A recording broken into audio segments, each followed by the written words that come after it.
들어가면 되는데, 토지 분석에서는 나대지와 건물이 있는 경우를 구별해서 토지를 분석을 해야 돼요. 그죠? 건물이 있는 것과 건물이 없는 것, 나대지와 건물이 있는 경우를 구별해서 분석을 해야 되고, 건물 분석은 크기, 규모, 임대 가능한 공간의 면적이 얼마나 되는지를 검토를 해야 되고, 그 다음에 건물의 상태를 얘기하는 거죠. 물리적인 상태라는 거는 건물의 상태를 얘기합니다.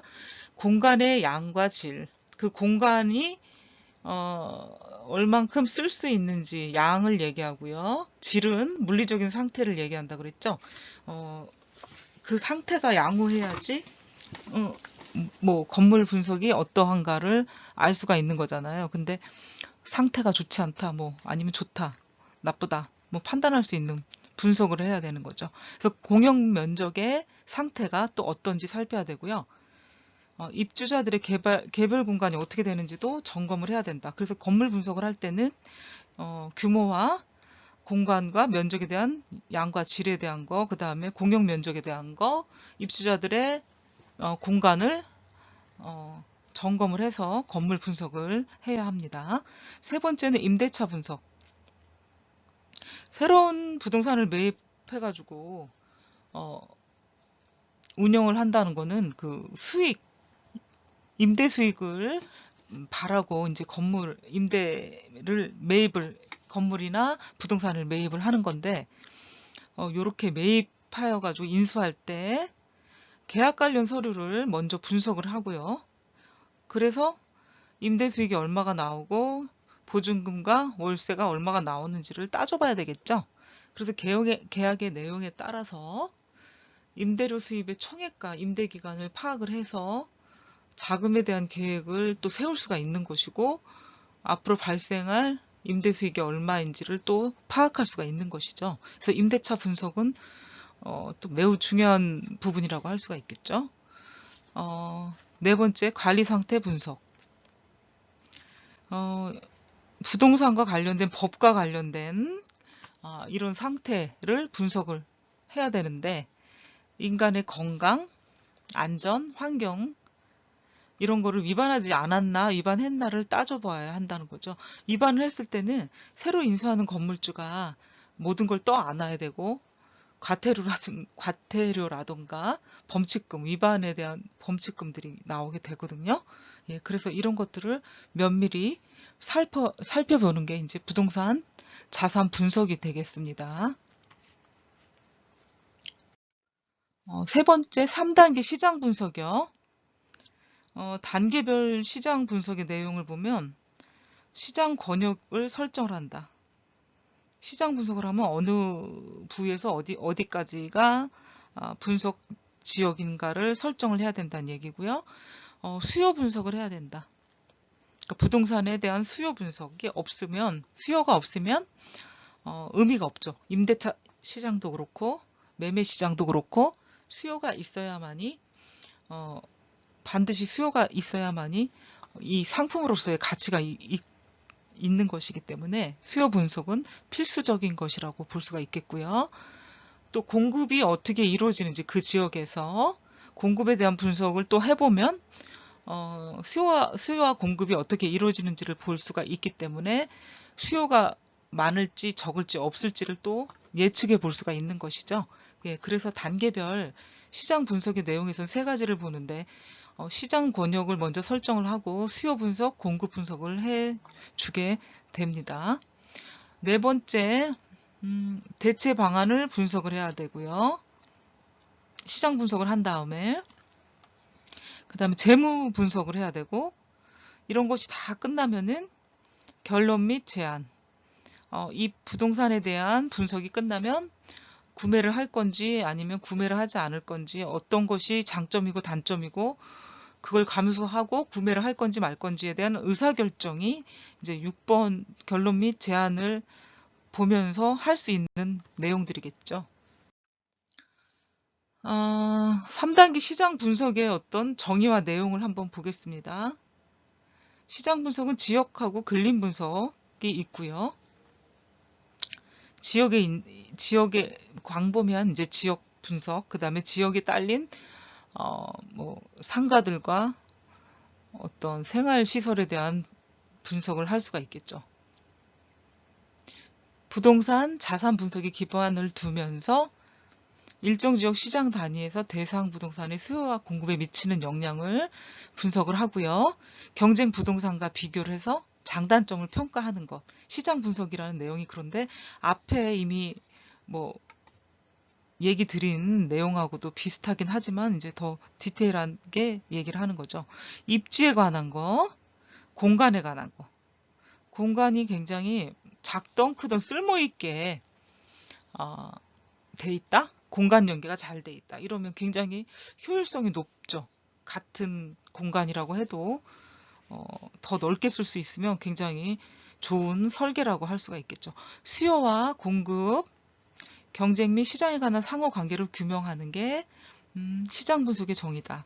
또한 부동산 재활용에 대한 최적의 부동산 의사결정을 도출한 활동. 아까 결론 및 제안 6번째 얘기를 드렸었잖아요. 그것이 바로 이런 부동산 의사결정을 하는데 도움을 주는 내용들이라 할 수가 있겠죠.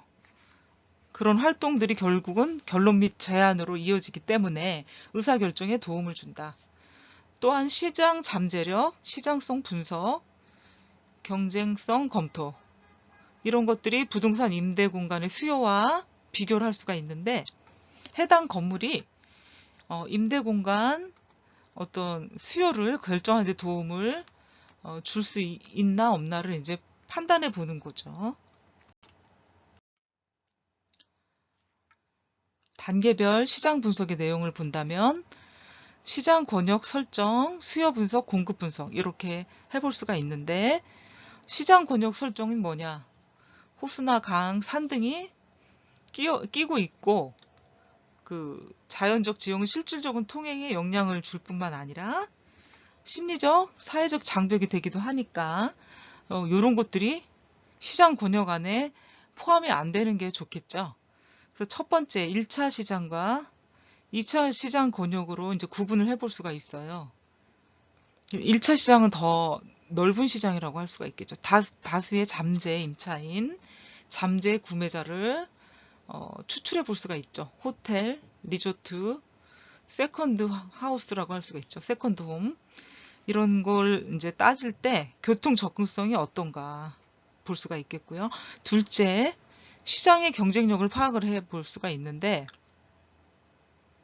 수익용 부동산일 경우 주로 교통, 고속도로, 공항, 항구, 대학교, 종합병원, 지역 속 쇼핑몰 등이 있어야지만이 좀 경쟁력이 있다. 그다음에 이용하는데 편리하다 얘기할 수가 있겠죠. 그래서 이런 활동 중심지 주변에 밀집하는 경향이 있다는 거죠.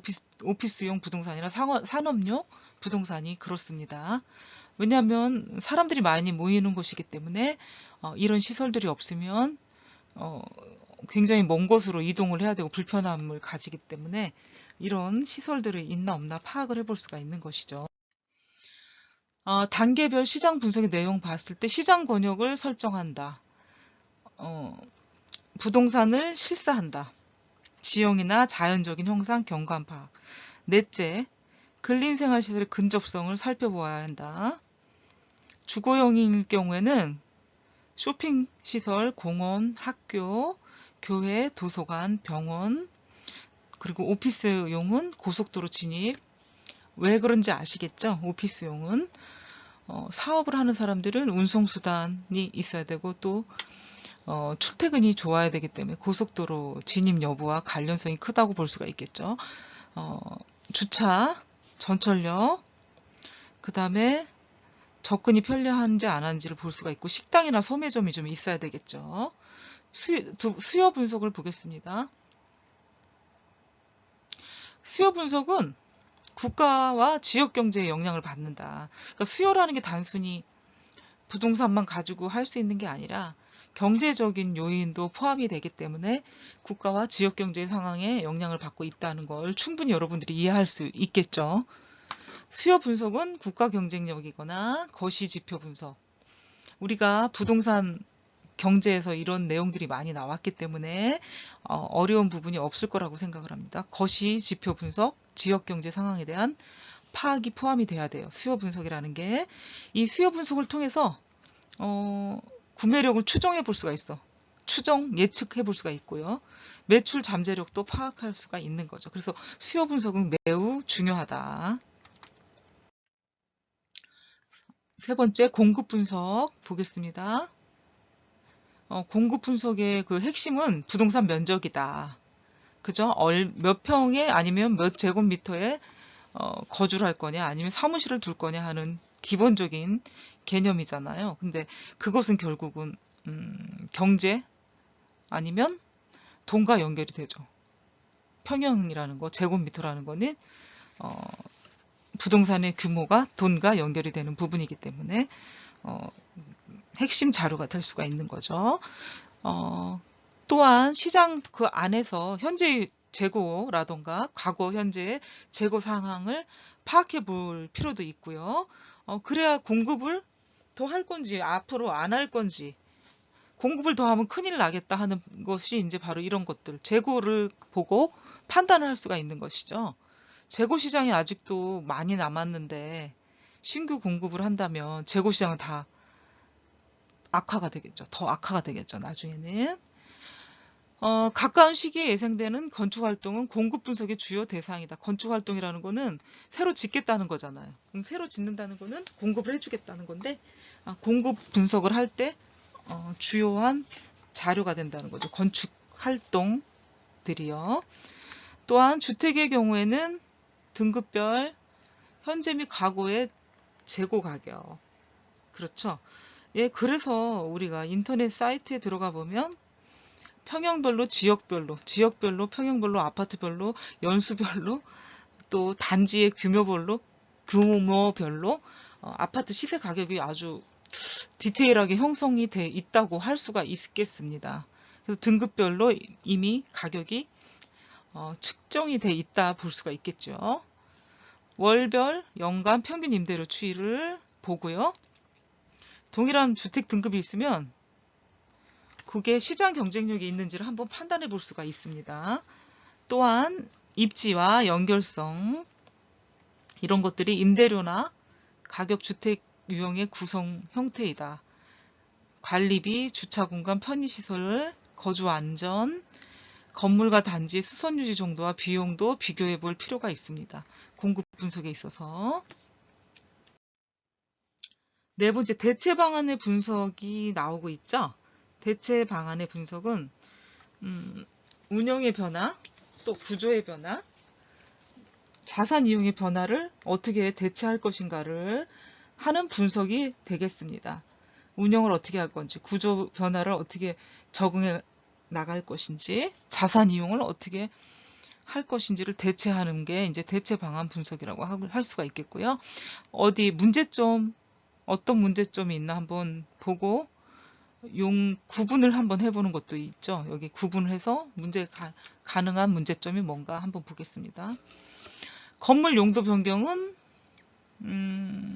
인허가 가능 여부와 기간, 추가 비용이 얼마나 드는가를 알아봐야 되겠죠. 그러니까 건물 용도를 변경하고 싶은데 여기에 따르는 인허가 비용, 기간, 추가 비용이 얼마나 들어가는지. 인허가가 될 수 있으면 더 좋겠고, 인허가가 된다면 비용과 기간을 이제 추정해 볼 수가 있는 것이죠. 임차인 구성 변경, 양질의 임차인 모집 및 구성 방법. 이것도 무조건 예전에는 뭐 임차인을 구해서 세를 놓고 이랬는데 점점 앞으로는 양질의 임차인이 들어오기를 바라죠. 주인들은. 왜냐하면 임대료를 체납을 하거나 관리비를 안 내거나 이런 분들이 종종 많이 발생을 하다 보니까 재무구조가 좋고 월세를 잘 낼 수 있는 임차인이 들어오기를 건물주들은 바라고 있는 거죠. 그래서 양질의 임차인 모집에 관한 어떤 내용들을 좀 만들어 보자, 이런 거죠.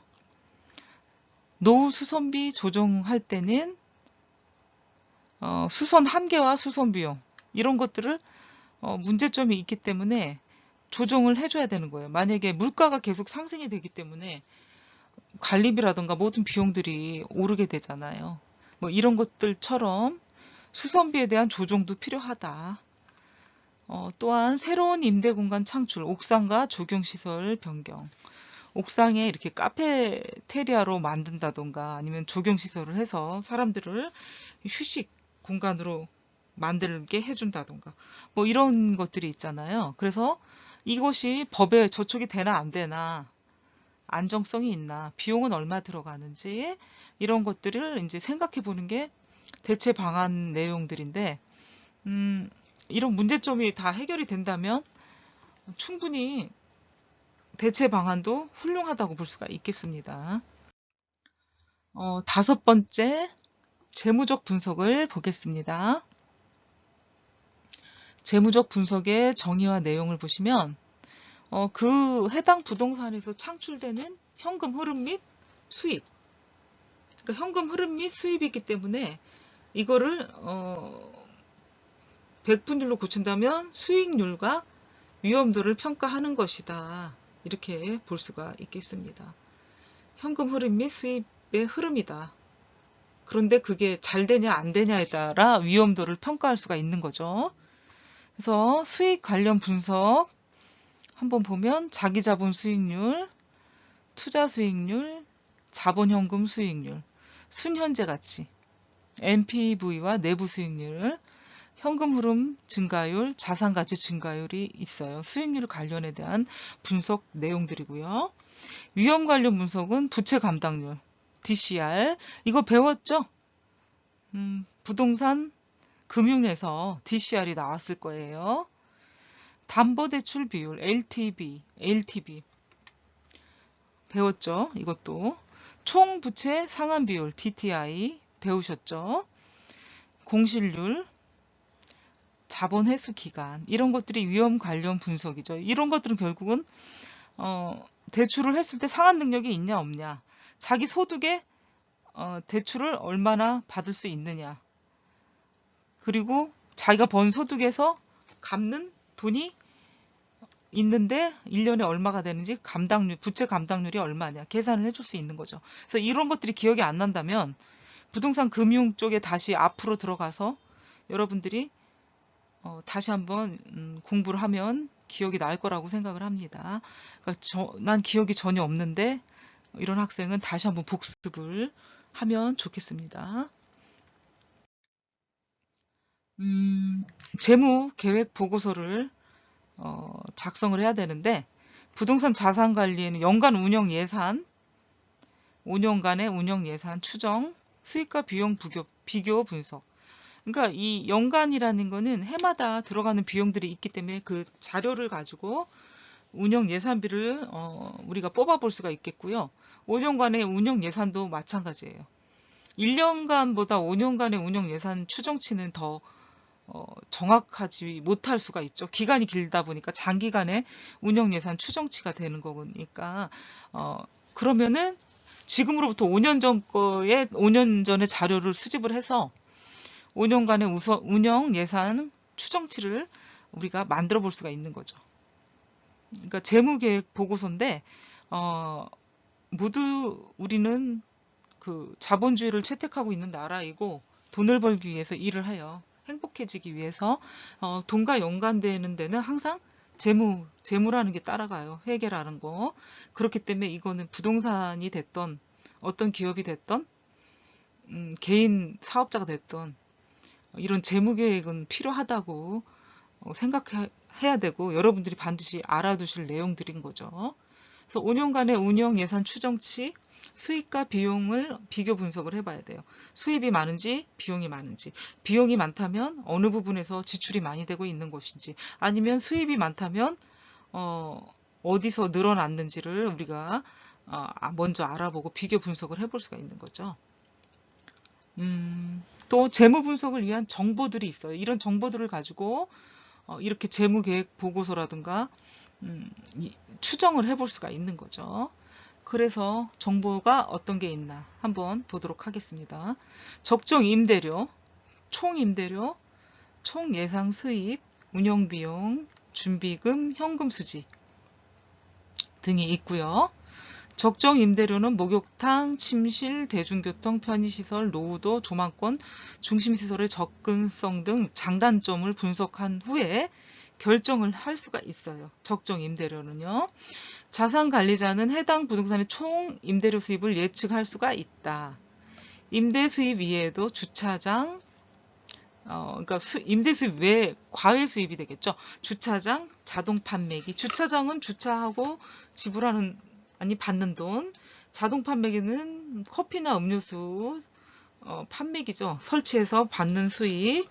세탁실, 세탁기를 설치해 놓고 사람들이 세탁을 할 때 이렇게 돈을 또 지불하죠.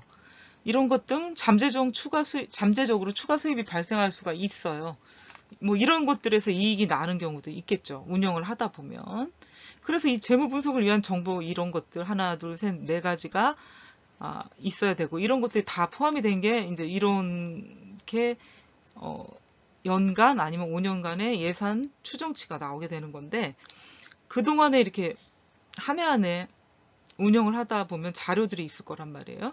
그런 자료들을 가지고 이제 하는 게 이런 자료가 되겠죠.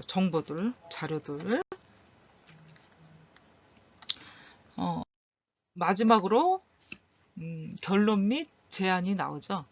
자산관리자는 최종적으로 운영 예산 및 향후 5년간 예상 수지표, 부동산 개량 계획을 검토하고요. 부동산 자산 관리 계획을 제출을 하게 됩니다. 그러니까 최종 예상 수지표, 개량 계획을 검토한 후에 부동산 자산 관리 계획을 제출을 해야 됩니다. 또한 이 부동산 자산 관리 계획서 보고서에는 맨 앞에 이제 결론 및 제안 사항을 요약 정리해 가지고 소유자가 좀 손쉽게 볼 수 있게 해주면 이해를 하는데 좀 빠르죠. 그래서 이해도를 높이는 데 도움이 많이 되기 때문에 간단하게 요약 정리를 해두면 좋겠습니다. 또 소유자들의 자산 목적에 따라서 장기간의 수익 증가, 조제 절감을 위해 가지고 제안한 부동산의 변경 개량 계획을 승인을 하거나 아니면 두 번째, 새로운 자본을 투입하지 않고 그동안 미루었던 수선만을 통해 가지고 부동산 가치를 올릴 수가 있죠. 올리거나 보전하거나. 세 번째는 어떠한 자본 지출이나 변동 없이 이 부동산에서 단기간에 최대한 수입을 창출하기를 원한다. 이렇게 자산 목적에 따라서 첫 번째, 두 번째, 세 번째가 있습니다. 그런데 해당 부동산의 자산관리 변경사항이 있을 경우에는 자산 관리하시는 분이 이행 시기나 아니면 단계적 시행인지 이런 걸 따져보고 대상 부동산에 대한 운영 계획을 명시해야 합니다. 명시한다는 건 뭐야? 표시해야 된다. 보고서에. 요약을 정리하면서 이 부분도 표시를 해야 된다 하는 얘기를 하고 있습니다. 그래서 사장 부동산 자산 관리 계획의 두 번째 단계별 부동산 자산 관리 계획까지 수업을 마치도록 하겠습니다. 수고하셨습니다.